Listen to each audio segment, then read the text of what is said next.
Yo, it's your boy DC3, and this is Dctree-Nation, the channel on YouTube that covers hoops and heroes. And today we're talking hoops. We're talking Shaedon Sharpe again.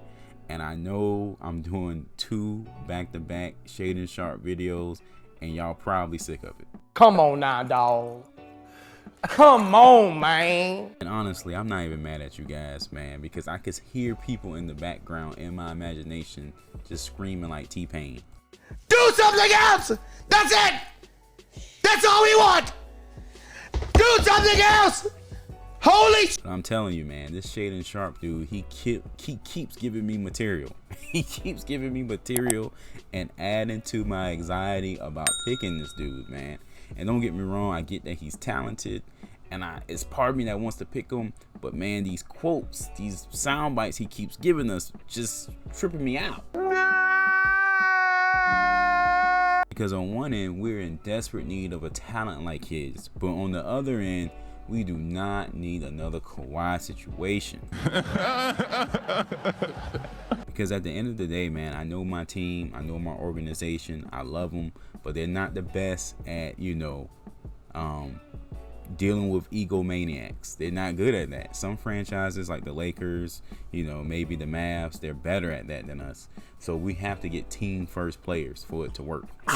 But before I jump too deep into it, if you like my content, please sub to the channel, hit that like button, don't forget to hit that bell for more videos. Thank you so much for the continued support. Man, look at these answers. Look at these answers. I feel like he was asked some good questions, but the answers are super short, man, super short. So it's giving me that Kawhi vibe, that Terminator robotic vibe. And we don't know much about this guy. He doesn't show a whole lot of emotion, which could be a good or bad thing.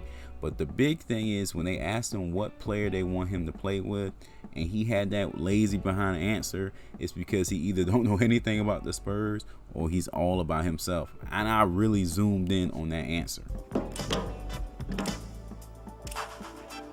Now, granted, I could be overreacting to that answer, but it came across as kind of selfish, kind of bland, very detached. And if you look at his history, not playing at Kentucky when he was on the team, wanting to play for the Thunder, having so many of his group talking about what he wants to do in his career as an all-star. Red flags, man.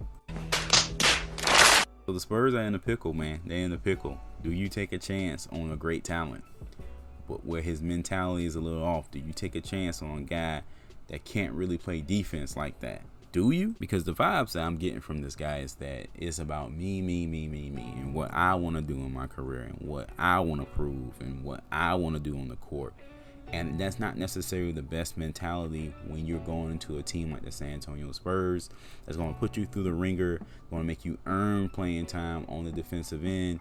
And this is an important draft, man. I don't want to waste a pick on a guy that can't take the heat. And I talked a lot about this in my last video, so I don't want to regurgitate the same points.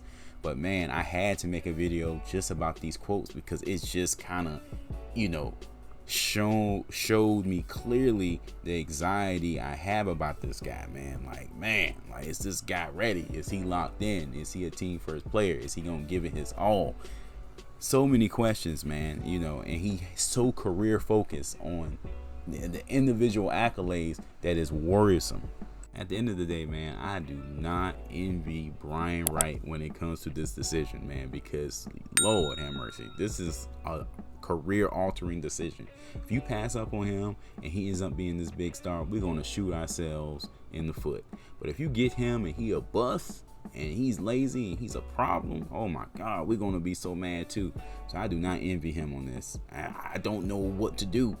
Now, granted, I got a feeling Pop is going to get those same vibes I'm getting. He's going to shut this guy down because you know how Greg Popovich is. They're more about, the person and about the intangibles and the mindset, sometimes more than even the talent. So I can see Pop shutting this down from the get-go. But we haven't won in so long, at least by our standards, it's no telling how desperate we are and what we're willing to do to try to win, which I can't blame the Spurs at all. Alright guys, that's it for this one. Sorry for the repetitive content, but I had to make a video talking about those comments, man. They really kind of struck me. And so I had to put some sound bites in this, man. I had to, I had to put my thoughts to this one, put that out there, man. All right, check out the other videos on the channel. Stay tuned this week. I'm gonna have a lot of content because the draft is coming through. So stick with me. If you haven't subscribed, go ahead and hit that sub button so you don't miss those videos. And I thank you for the support, and I will catch you in the next one. Peace.